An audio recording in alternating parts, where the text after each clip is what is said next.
two, one, and welcome. I am Richard the Razor Ewing. And if you're looking at my face right now, you put your game face on. And if you're looking at this gentleman next to me, his face, that's Matt, none the wiser wise. And you do have your game face on. So Matt, before we get started, you know me, I got to go to the questions. Hit them. So if you're trying to figure out how to hide that stimulus check payment that you got from bill collectors, you're on the wrong podcast. And if you're trying to figure out how to pay that fast track bill that you haven't paid yet, even though it's only $1, you're trying to figure out how to pay it, you're on the wrong podcast. But if you're trying to get insight in this Bay Area sports, in the San Francisco Bay Area, you just put your game face on. And if you're trying to get insight on sports on a national level, once again, you got your game face on. Welcome. As I said before, I'm Richard the Razor Ewing. He's Matt, none the wiser wise. We do this on Monday evenings. Matt, what do we got? I don't want to sound like a homer, but I'm going to maybe sound like a homer, but it's going to be facts. We are witnessing maybe one of the greatest basketball players in NBA history play basketball here in the Bay Area for the Golden State Warriors. Steph Curry is playing out of his mind the last 11 games, really all season. It's just been, honestly, now I'm just watching it, just soaking it in, because I'm watching history. I'm watching something super special that I may never see again in my lifetime. So Steph Curry, shout out to you. Last week, passing Wilt Chamberlain for all-time points for the Golden State Warriors, and just continue to do amazing things. Gigantes number 2 in the NL West, doing big things early in the season, and the A's are starting to turn things around. And you got the Sharks trying to see what they can do to get into the playoffs. But Patty Marleau, shout out Patty Marleau, passing Gordie Howe tonight for career starts in the NHL. When I think of the San Jose Sharks, I think of Patty Marleau. I think of Owen Nolan. I think of Baker, their first year. Big Jim Thornton too. Jim Thornton coming along later, but Friesen, some of the old school San Jose Sharks, and Patty Marleau. Shout out to you, man. Tip of the cap to you, Patty Marleau. Yeah, definitely well deserved. 22 seasons, I believe, in the NHL. Impressive.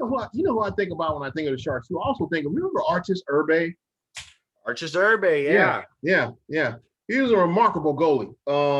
He actually got me into watching the Sharks because I wasn't a big hockey fan, and I used to watch him. I mean, I've never seen a hockey game when the whole crowd is yelling your name, and you saw that at the Shark Tank. I remember one game, all you heard was Urbe, Urbe, and I'm just like, wow, man, this guy must be remarkable. But to your point regarding Steph, yeah, this is greatness right before your eyes. I mean, he was named Western Conference Player of the Week, and with good reason. I mean, he's been averaging, 38 points in his last 9 games. That's just 11 games. He 11 games. He had 11 games tonight, so he did 11 game streak of 30 or more points. That's ridiculous. Yeah, that is. And the thing is, you got to ask yourself, if you're an opposing coach, you're thinking, okay, there really is no defense to stop this guy, so we can't set up a defense for him. The only thing we do is hope he has an off night. That's it. Okay, that's the only thing you can pray for. That's really all you can hope and pray for. And it, for me, being just a huge lover of the game of basketball and the history of basketball, and for me personally, being able to watch the great, in my opinion, one of the greatest players in the NBA, Michael Jordan, play, and just watch him dominate the game of basketball, and to be able to now watch Steph Curry do it in a completely different way. Right. But the way this guy's doing it, and he's scoring points, and he's not even playing full games. I mean, he scored 30 something the other night, and he only played 3 quarters. So he's just playing out of his mind, and it's as a fan, it's fun to just watch. Like win or lose, it is fun to watch him. That loss against the Celtics, it does. I mean, they lost, but that was an amazing game to watch. That was such a fun game to watch him and Tatum going back and forth. Yeah, it was fun to watch. But the other thing you got to ask yourself and you got to say to yourself is, Steph's going to be Steph. So you get games like that, where you take an L and you got to say to yourself, okay, what can we do to support what Steph was doing? Because, I said this before, and it's kind of hard to say because I'm a diehard Warriors fan. Okay, look, strength in numbers, baby. Right? But the thing is, you kind of feel like, if they don't have Clay come back in rare form, if Wiseman doesn't develop into the center that they need him to develop in, this is hard for me even to say, but you kind of feel like the championship window is closing. You know what I mean? Because they don't, this is the thing, they don't have anybody on the team that can consistently go out there night after night without Clay, okay, and put up production that matches Steph Curry. Well, nobody's going to match Steph Curry. You don't need someone to match Steph Curry. You need someone to complement what Steph does. Okay, yeah, right? Yeah, I'm sorry. I use the term match. You're absolutely correct. You have to complement what he's doing. They don't have anybody that can complement him. They got, JTA, Juan Toscano Anderson. They had a big night a couple nights ago. Jordan is up and down. Even when Kelly Oubre's out there, he's up and down. He's not consistent. Pascal can't stay healthy. So, it's like, okay, what do you, and then you look at the health of the team as a whole. That's just been a constant, Achilles for the entire team as far as what they're doing. Even if they have people healthy, okay, I guarantee you probably would see a better output from the team. I mean, I don't know what more better you want on this 5-game road trip. They have an opportunity now to go 4-1 going into a part of the season where they have the easiest strength of schedule. So before I go on, with that said, I would almost be willing to put money on the Dubs sneaking into the playoffs and making a little bit of noise. Listen, okay, wait. You heard it first. Wait, you heard it first, people. He's ready to put money on this. Okay. I might be doing it. And if I was, I'm going to do it at betonline.ag. BetOnline, the fastest and easiest way to bet on all sports action. BetOnline has you covered for all the news, scores, and odds. It's the best way to place your bets, and it's free to sign up. So head over to the website betonline.ag and use your mobile device to sign up today and receive your 50% welcome bonus on your first deposit. That's BetOnline, your sportsbook experts. And I'm telling you, the Dubs are 3 to 4 games out of the 6th or 7th seed in the West. So not only do they have an opportunity to get into a play-in game, not in the 7th, 8th seed, maybe in the 9th, 10th seed, they actually have an opportunity to move up higher into the standings. And the way they're playing, I mean, I'm sorry, I know you're recording it. They just beat the 76ers tonight. That's a huge win. I know, I'm sorry. I know, man. But what can I say? God. Listen, okay, they had a great people that are watching this. You see what I got to put up with? You see this? He said he wasn't going to ruin it for me. And what did he do? I had to because listen, not only are they playing great basketball right now with James Wiseman out, with Kelly Oubre out, with Pascal out, and Steph is just dominating the game and seeing the game so clearly. They actually have an opportunity to increase their where they are in their standings. And it's not that far-fetched. And with Steph, anything is possible. And I would never count the Warriors out. And I'll tell you something. To your point, and I'm I guess the pessimist of the two of us because I'm worried about health. Health just doesn't look good from my perspective as far as the product that's out on the feet, out on the court. But you do bring up a very valid point because when we look and we think about it, it's like when KD left, with this chip on his shoulder because he wasn't the guy. Okay. And he really shouldn't have been the guy because we're at the game. You got to look at the fact that this was built on Steph, Clay, and Draymond, the three of them. When they all got drafted, there was no shifting of contracts for people or any of that stuff. That's the reason why I honestly believe it. That's the reason why you got to respect Steph so much more. Okay, because Steph never, and Draymond, those guys, they weren't part of some trade or anything like it. These guys all got drafted. And I'll tell you something, that's the reason why I also believe that the reason why they're hurting is because they just don't have the draft IQ they had when they had Jerry West there. We got to be realistic. Jerry West was phenomenal, man. He bringing the talent that he brought to that team is amazing. And those are all his picks. Okay. Absolutely. I will. Jerry, I mean, the logo, man, the guy's the logo. I mean, he's a logo for a reason. He did it on the court. He did it in the front office for the Warriors. I'm not going to say any of that against that, but I mean, look at, we had a draft pick this year and we picked up James Wiseman, a 19-year-old center that can be the future of the team beyond Steph Curry. So I'm not super panicking. I mean, we're still, all I care about as a fan, I'm a realistic fan. We're not going to go to the championship every year. But I do want to see a competitive team on the court. And that's what you get with the Warriors. And they have a chance to get into the playoffs. And getting into the playoffs, with Steph Curry, they have a chance to make noise. It doesn't matter what's going on with the rest of the team, who's hurt, who's not. If Steph Curry's healthy, the Warriors have a chance. That's all I'm saying. Well, and this is the thing, you got to ask yourself, in the West, you say to yourself, okay, Lakers will probably go to playoffs, probably be number one seed. If not them, then Utah. And then, you have Phoenix, who may end up becoming number two over Utah, because Phoenix is playing very, very, very well. And you have, I believe, I want to say, is it Denver? I think Denver probably would be next. Denver may go number two because they're actually playing well.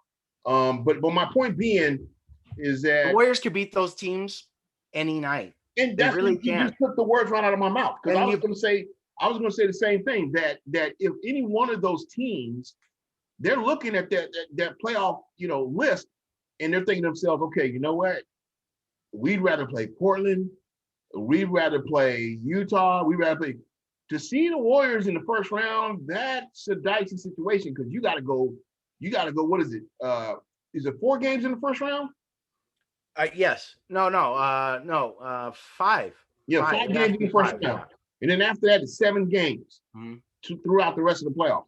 So you're saying that you can beat the Warriors 5 straight times, and it's like, no, I don't think so. If you beat them, they're going to come back and beat you. So, and that's kind of, to your point, that I do believe. I do believe that if they get into the playoffs, now you got a problem. Well, they're there. They're in the 9th seed right now. They're a game behind the Memphis Grizzlies. They're 2 games behind the Mavericks, and they're 4 games behind the Trailblazers in the 6th spot. So, and I mean, those teams are playing well, so it's not, nothing's given, but they're right there. And that's all I can ask for as a fan. I'm enjoying it. All right, let's change gears here. Let's take a look at the local baseball teams. Giants are number 2 in the NL West, and nobody had them in the number 2 in the NL West early in the season. That was just something no one talked about, but we are talking about it because that's what's going on. They're playing very well. Their bats could be a little bit more productive, but their pitching is just unreal right now. What's the kid that just came in, started for the Giants first time? Woods had a great run at it. The starting pitching has been stellar. Yeah, it really has. All the games they've really been in have all been competitive. If you watch the weekend games that were going on, I know they lost 2 out of 3 to the Marlins, but they really should have had that game on Saturday. They gave it up late. Bullpen kind of blew the game. Then the Giants came back, rallied back. went extra innings, got a lead, then they lost it. So starting pitching has not been the problem. I was concerned about it. Gosman pitched tonight, had another gem. Giants won tonight 2-0. Hope you weren't recording that one either. But yeah, they've looked excellent. And what I'm really, really pleased with is seeing the bats come back to life for some of the older players like Evan Longoria and Buster Posey, who have been, and Brandon Belt as of recently, who I've been down on, has been swinging the bat well. So the Giants are playing great baseball. I think for me, probably the weakness that they have right now is probably their bullpen. I see Rogers, who's their like kind of setup guy, 7th, 8th inning. He's the sidearm guy. I see him all the time, so I know he's being used up. But I'm not sure what else they have going on in the bullpen, because that's really all I've been seeing. But Giants could not be happier with the start that they are getting. And they need it, because they will be playing the Dodgers. Like I said, Dodgers and Padres at least 48 to 50 times this season. So those are going to be tough games. Okay, so on the other side of the bay, we look at the green and gold. Now, this is a team that just had an atrocious start. I mean, you look at that, you think, okay, you know what? This is not going to be a good year for the A's. But if those of y'all watching the show right now, then you would have heard last week, Matt, NoneTheWiser Wise, was saying that it's a long season. And you know what? I got to tip my hat to you, Matt. You counted that, man. You called it. Now you look at the A's. What have they won? Like 8 straight or something like that? Last 10 games, 9-1. Yeah. So absolutely, the A's have kind of turned around, and I kind of expected they would, because like we said earlier, they had a very, very tough start to the season with that Houston Astros sandwich with the Dodgers squeezed right there in the middle like a piece of bologna or cheese, something nasty. That's what the Dodgers are, bologna or cheese, some moldy cheese. That's what they are in that sandwich. But yeah, that was a tough start for the A's, and they really, really turned it around. 9-1. Yeah, so that's exciting. What's more exciting, honestly, Richard, than the Bay Area team making a turnaround like the A's are doing, or the Giants doing well? What brings me probably more joy right now is seeing the New York Yankees struggle so badly. I think they're 5-something, terrible record, horrible start to the season, and I couldn't be happier. So all you Yankees fans out there, suck it. I couldn't be happier. Okay, so but isn't Boston actually playing better than them right now too? The Red Sox? Boston is playing better. Boston's actually 11-6 in the standings, so they're in first place. And yeah, you got the Yankees at the 5-10, the worst, I think, the worst record in baseball right now. So Yankees, wear that, own it, take it. You know what, Yankees? As a matter of fact, it's time. I'm gonna put my sunglasses on, my stunners on, to get rid of those Yankees haters. And when I put my stunners on, when I put my glasses on, I want to have a good experience. I don't want to have a bad experience. I don't want to have an experience of losing them or breaking them. So it's time to make our outdoor experience better with Kanan. Kanan sunglasses are made exclusively from polarized lenses for optimal clarity. They're made with Japanese optics that make their lenses clearer, lighter, and stronger. And not only that, they have an Italian handcrafted frames that are impossible to scratch. So use the exclusive code KANONCAST15. That's KAENON CAST15 at Kanan.com to receive a 15% off your first pair. That's KANONCAST15. And no, Richard, these aren't Kanan sunglasses, but I will read their ad until they send me a pair of those beautiful, beautiful Italian handcrafted frames from Kanan sunglasses. Actually, I could use a pair myself. So I'll tell you what, we got a few minutes here. I want to talk about this draft pick that the Niners got to make. I was wondering when we were going to get to it. Yeah, Richard. Yeah, it's coming up. Draft's only a few days, like 10 days away or something like that. It's not far. And the talk is that the Niners are going to take Mac Jones. And I'm looking at that going, okay, you do that, then guess what? Somebody's job is going to be on the line. Okay, I'm telling you that right now. I don't know if it's going to be Lynch. It's probably not going to be Kyle. It's probably going to be Lynch if they choose Mac Jones, because we all know Trevor Lawrence and Justin Fields, these guys are much better, more I guess you could say, based on the numbers, they're much better than Mac Jones.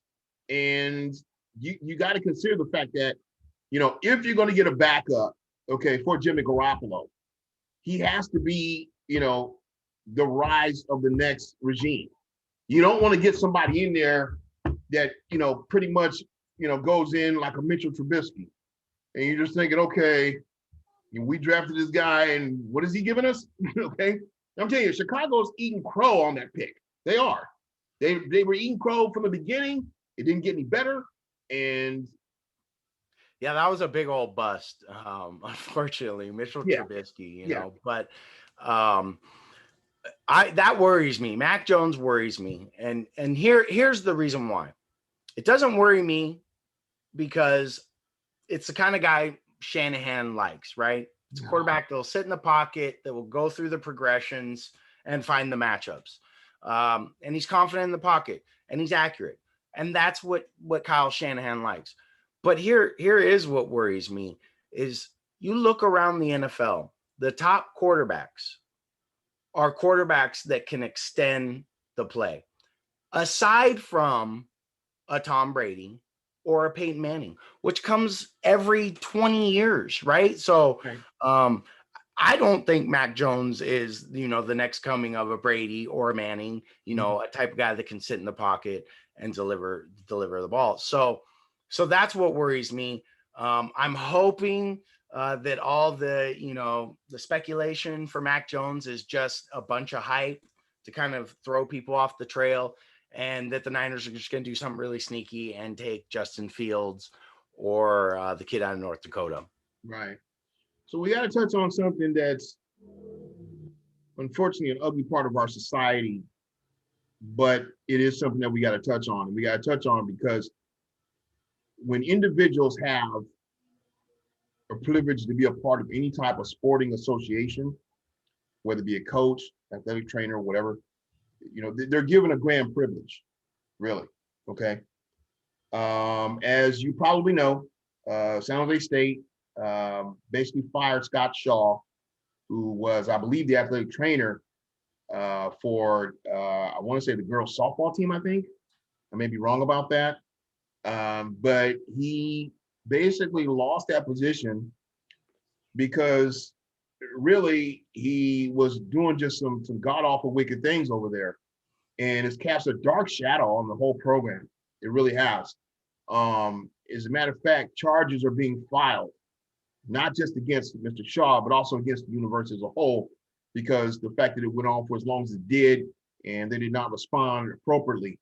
Mr. Shaw was accused of sexual harassment for several players. And as I stated, when you have a position like this is a privilege. Okay, it's a chance for you to inspire people. It's a chance for you to help, younger individuals, put together respect, put together an admiration for their sport, and also represent the school in a manner befitting excellence. And yet you decided to, really, in my opinion, just be a scoundrel. That's what he was. He became a scoundrel, to that organization. And it's the reason why he's no longer at the position. And and listen, and it's so unfortunate, it's unfortunate that one bad seed can ruin the whole bunch type mentality, right? And I don't want to speak to this man and really speak to any of the allegations or anything along those lines. It's really unfortunate, and you feel for the victims, those that were there, that had put their trust in the university and the university staff, and to have that trust, to lose that trust, it's so unfortunate. But and what's even more unfortunate is that San Jose State's really, I feel, put a lot of hard work into their athletic program.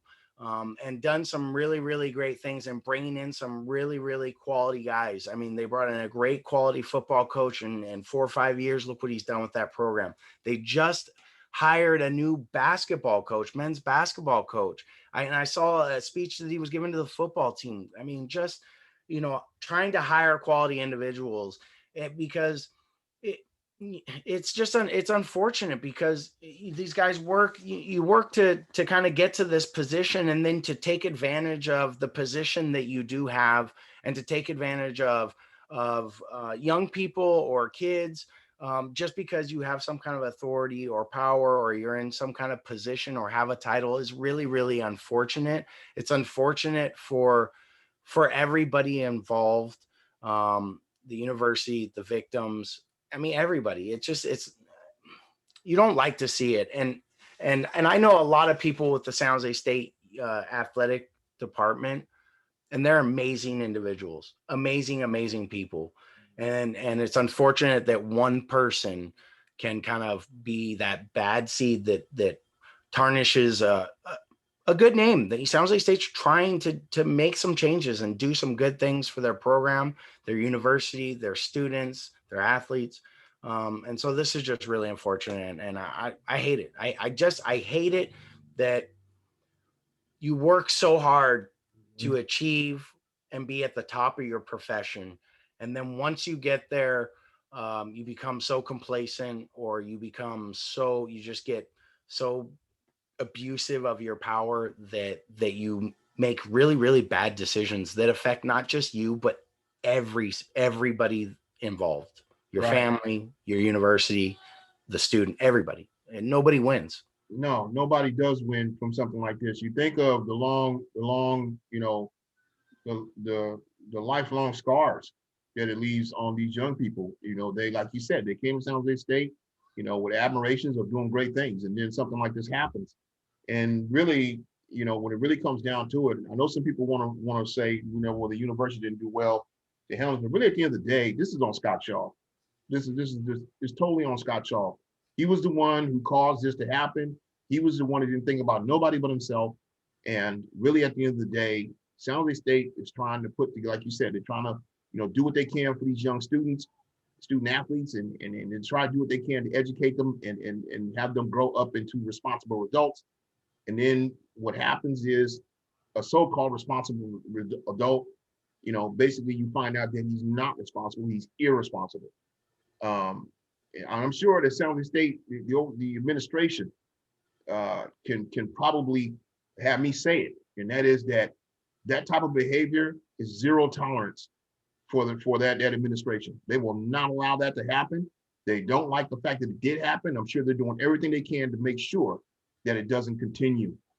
We got about It's real basic. It's really, really basic on every single level, whether you're at the professional level, where you're in the collegiate level, whether you're coaching young kids in youth sports. It's very, very, very basic. Oh, absolutely. Treat people well. Treat people the way you want to be treated. Remember what it was like for you to be a college student and trying to be a college athlete, and the struggles you had. And you didn't need another outside force coming in and causing more problems than you already had. Like, just be a decent human being to other human beings. That's all. I mean, that's it. Just whatever. Just be a good person to others. No, I don't disagree with you, Matthew. I think you're spot on with this. We got about one more minute, and we're gonna have to close shop.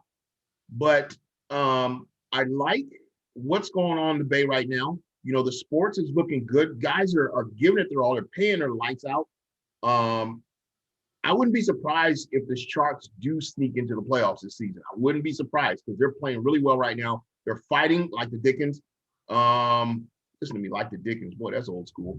Okay, so all right, Mark Twain. Yeah, exactly. Yeah. So like what's going on in Warrior Land. I hope they keep it up and keep playing. I am going to still watch that game, even though you ruined it for me. Okay. You should. Yeah, because I did record it. Next week, we are going to have the great Jim Kosamore from 95.7 The Game on GameFace. Yeah. Yeah, he's going to appear on here, and we are going to enjoy that. So He is Matt, none the wiser wise. I am Richard the Razor Ewing. You've been watching GameFace. You can come in, you can put your feet up, you can even have a drink.